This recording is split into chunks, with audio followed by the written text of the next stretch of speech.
Dalam video kali ini, kita akan pelajari apa itu gaya antar molekul. Gaya antar molekul ada 3 tipe. Di sini kita akan pelajari tentang apa itu gaya antar molekul dan perbedaan dari 3 jenis gaya antar molekul ini. Secara sederhana, gaya antar molekul adalah interaksi antara molekul yang saling berdekatan. Ada 3 tipe gaya antar molekul, yaitu 1. Gaya dipol-dipol permanen, 2. Ikatan hidrogen, dan yang ketiga adalah gaya van der Waals. Ketiga tipe interaksi antar molekul ini jauh lebih lemah jika dibandingkan dengan interaksi dalam ikatan ion dan ikatan kovalen.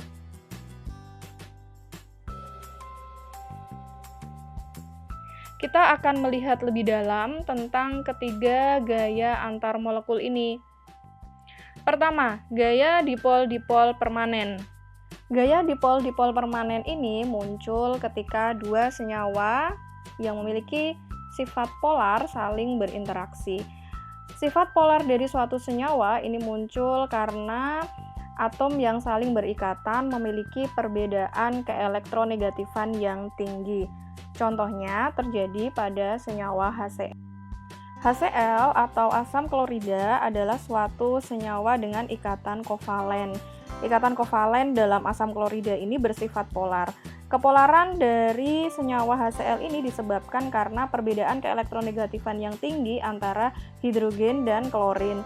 H itu cenderung elektropositif dan Cl cenderung elektronegatif, sehingga terbentuk kutub parsial positif pada H dan parsial negatif pada Cl.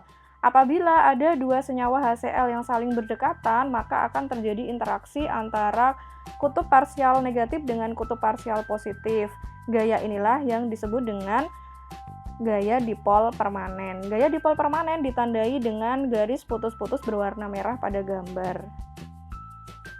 Yang kedua adalah ikatan hidrogen. Ikatan hidrogen terbentuk dari hidrogen yang berikatan dengan F, O, dan N.